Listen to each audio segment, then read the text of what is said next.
बिस्मिल्लाहिर्रहमानिर्रहीम। अस्सलाम वालेकुम व्यूअर्स, कैसे हैं आप सब? उम्मीद करती हूँ खैरियत से होंगे।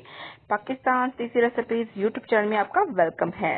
आज की जो रेसिपी है बहुत ही मजे की रेसिपी है। हम बना रहे हैं भरवा करेले की रेसिपी।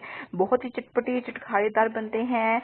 आसान रेसिपी है, सिंपल सी है और इसके अलावा जो है खाने में एकदम बहुत ही मजे की चटपटी परफेक्ट बनती है। और जो है मैं इसी रेसिपी आपको बताऊंगी। एक रेसिपी ऑलरेडी मैं शेयर कर चुकी हूँ, भरवा करेले की रेसिपी। करेले की रेसिपी मैं बहुत सी शेयर कर चुकी हैं, दाल करेले जैसे हुए, जैसे कि मैंने आलू करेले की रेसिपी शेयर की आपके साथ। इसी तरह जो है कीमा भरे करेले की रेसिपी शेयर की, जो कि बहुत ही मजे के बनते हैं। यहाँ पे मैं सिंपल स्टफिंग के साथ जो है मैं आपको बताऊंगी करेले भरने का ये टोटली वेज रेसिपी है। और जो है चलिए स्टार्ट करते हैं। इसके लिए सबसे पहले जो है यहाँ पे हम मसाला बनाएंगे। उसमें जो है सबसे पहले टमाटर लिए हैं। टमाटर मैंने 2 मीडियम साइज लिए थे, उसको मैंने काट लिया है छोटा छोटा।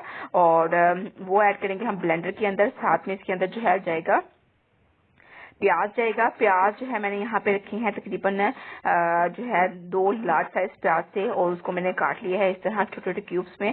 और साथ में हरी मिर्ची है, उसकी हम डंडियां उतार लेते हैं। तो 4 से 5 अदद हरी मिर्ची हमें चाहिए होंगी। और इसके बाद जो है ये हम ऐड करेंगे इसके साथ ही।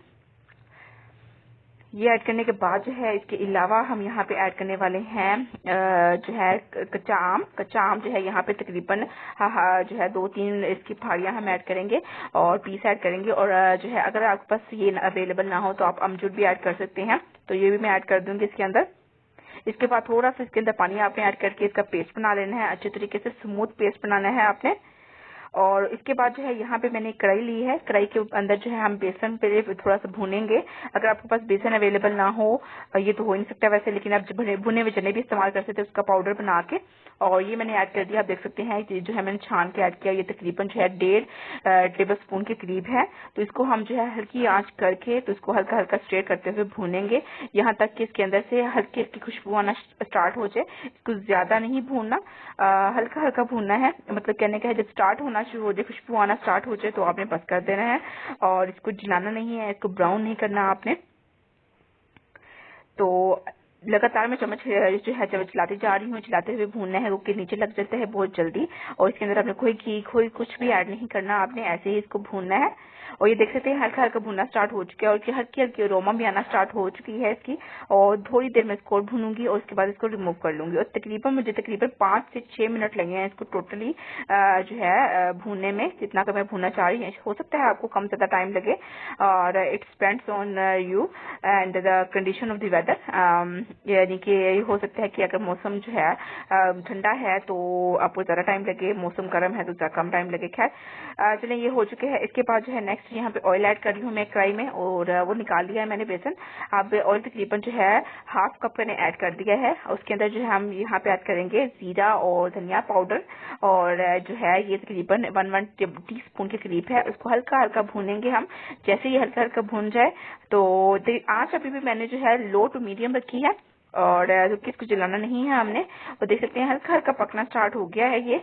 और जैसे ही हल्का हल्का भून जाएगा तो इसके अंदर हम फिर ऐड करेंगे नेक्स्ट। ये भून चुके हैं हल्का हल्का। अब जो है हम इसके अंदर ऐड करेंगे चिली पेस्ट और ये तकरीबन जो है 2.5 खाने के चम्मच मैं ऐड कर रही हूँ। आप जो है इसके अंदर हस्ब ज़रूरत ऐड कर सकते हैं, कम ज्यादा कर सकते हैं, इट्स अप टू यू। और लेकिन ये याद रखिएगा कि हमने करेले और जो भी हम ये ग्रेवी बना रहे हैं ये स्टफिंग की भी है और स्टफिंग के बाद जो इसकी फर्दर जो है वैसे भी है जो बचेगी हम उसको यूज करेंगे, वैसे भी यूज करेंगे इसको। चलिए इसके बाद ये भी हल्की हल्की भून चुकी है। आप इसके अंदर जो है आप चिली पाउडर भी आप इस्तेमाल कर सकते हैं और नमक हिसाब से डालिएगा क्योंकि करेले में नमक होता है। इसके अंदर जो प्यूरी हमने बना के रखी थी वो ऐड कर दी है। आप देख सकते हैं ये थिक है और इसके अंदर 1/4 कप के करीब थोड़ा सा पानी ऐड करके मैंने इसको बनाया है। ऑलरेडी मैं आपको बता चुकी हूँ, ये मैंने ऐड कर दी है। आप इसको मिक्स करते जाए, चलाते जाए चम्मच को अच्छे तरीके से। और आपको देख रहा होगा कि ये तो ऑयली बहुत ज्यादा हो गई है, बहुत ऑयल का तो बहुत तैरता फिर रहा है। ऐसा नहीं है, जैसे जैसे हम ये पकाएंगे जैसे जैसे इसको जो है ये जो है भून जाएगी तो ये ऑयल एब्जॉर्ब कर लेगी। ऑयल जो है इसके अंदर कम रह जाएगा, इतना रह जाएगा जितना कि हमें चाहिए होगा। अच्छे तरीके से इसको इसी तरह जो है मिक्स करते जाएं ताकि ये नीचे ना लगे और अच्छे तरीके से ये मिक्स भी हो जाए। ऑयल जो है इसके अंदर पूरी तरह हो जाए।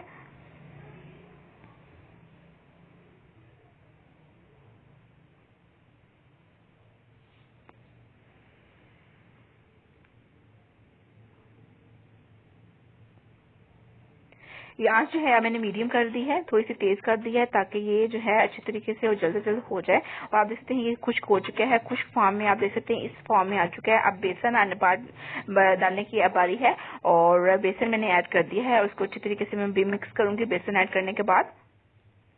और बेसन जो है तकरीबन मैंने आपको ऑलरेडी बता दिया है कि 1 से 1.5 खाने का चम्मच है। और ये मिक्स करूंगा अच्छे तरीके से ताकि इसकी जो है लम्स ना बने इसके अंदर। और आंच जो है मैंने बिल्कुल बंद कर दी है इस टाइम पे आके जो है। और ये हमारा मसाला जो है बिल्कुल रेडी हो चुका है और थोड़ा सा और पकाएंगे इसको। मतलब आंच पहले बंद थी, अब मैंने थोड़ी सी और दोबारा से ऑन कर दी है। आंच जो है मीडियम टू लो रखनी है आपने। और आप देख सकते हैं 2 से 3 मिनट मैंने और पकाया है और आप देख सकते हैं ये ऑयल छोड़ना स्टार्ट भी कर दिया है। दूसरी बात ये जो है कंबाइन होना शुरू हो गया है, जब इसको आप देते तो पेंदा ये छोड़ रहा है, तो इसका मतलब हमारा मसाला डन हो चुका है। आप देख सकते हैं इस तरह, ठीक है। और अब जो है करेले की बारी है। करेले मैंने ऑलरेडी आपको बताए हुए हैं कि इसको जो है छील के आपने कट लगा के इसको नमक लगा के अच्छे तरीके से इसका पानी जो है स्क्वीज करके निकाल देना है। और अब इसके अंदर हम स्टफिंग करेंगे। ये सेम मेथड है जैसे मैंने आपको भरवा करेले बताए थे, कीमा भरे करेले, और सेम मेथड है हम यूज करेंगे। इसको सिलाई करेंगे हम जो है सुई के जरिए से। स्टफिंग ओवर ना कीजिएगा, नहीं तो बाद में बाइंडिंग में आपको मसला होगा। तो ये मैंने स्टफिंग कर दी है अच्छे तरीके से, कोनों में हर तरफ से इसको बैलेंस करके ऐड कर दीजिएगा। और उसके बाद जो है अब हम इसके ऊपर क्या करेंगे, इसको जो है बंद करेंगे और करने के बाद इसकी सिलाई स्टार्ट करते हैं।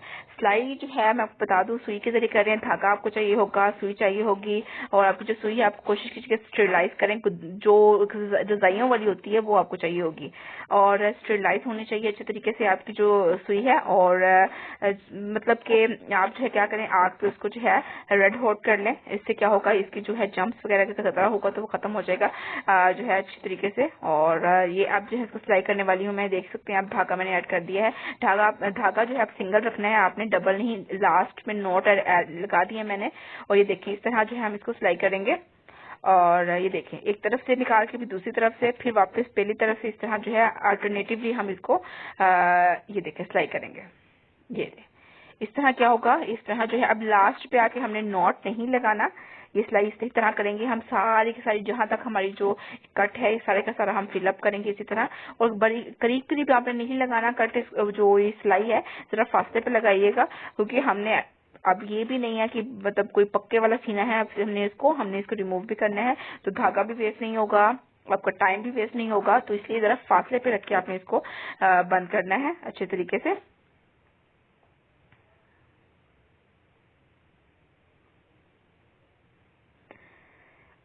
हाथ बचा के लगाइएगा। और जो अगर आपको लग रहा है कि मसाला बाहर आ रहा है तो कोई मसला नहीं, उंगली की मदद से इसको दोबारा से अंदर कर दीजिएगा, मसाला सेट हो जाएगा।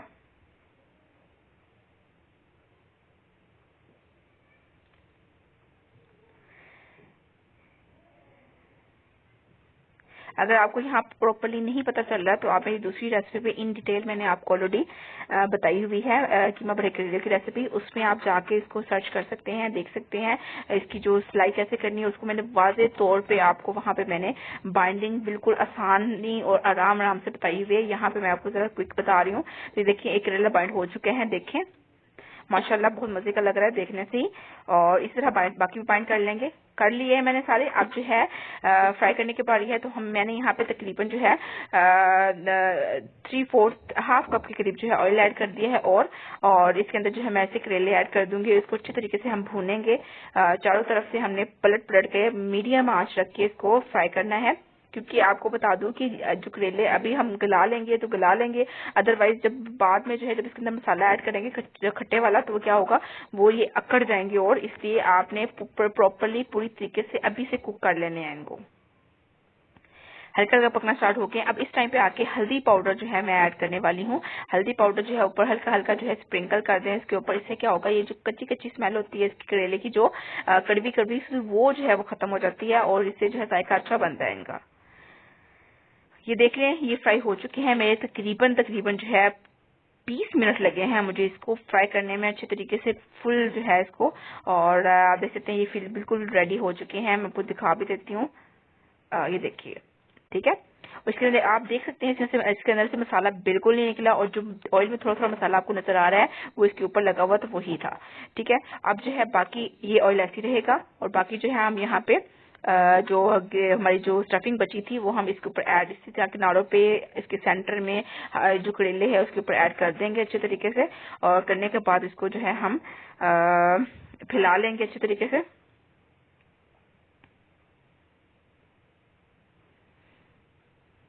और एक यहाँ पे टिप देना चाहूँ, अगर आपको लगे कि ऑयल ज्यादा है, फ्राई करने के बाद काफी बच गया है, तो क्या कीजिएगा, ऑयल थोड़ा सा निकाल लीजिएगा। और ऑयल या घी जो भी आप इस्तेमाल कर रहे हैं, मैं मोस्टली ऑयल ही इस्तेमाल करती हूँ। और ये देखिए इस तरह जो है इसको फैला लें अच्छे तरीके से। और इसको अभी भी जो है आंच मैंने मीडियम टू लो रखी हुई है। और आज अब इसको क्या करना है, आंच बिल्कुल लो कर दें। लो करने के बाद इसको दम पे रख दें, इसको ढांप के। और जो है फाइनल टच के लिए है ये, ताकि जो बाहर से जो करेले हैं वो भी अच्छी तरीके से मसाला या जो खटास है वो अब्सॉर्ब कर लें। दम पे इसको तकरीबन जो है आधे घंटे 5 मिनट के लिए आपने रखना है।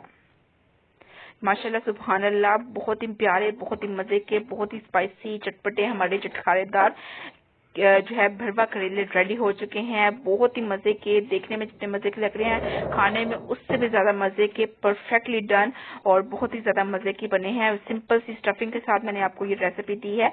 और उम्मीद करती हूँ आपको पसंद आएगी ये रेसिपी, क्योंकि ये रेसिपी है भी सिंपल सादा बट यमी एंड डिलीशियस।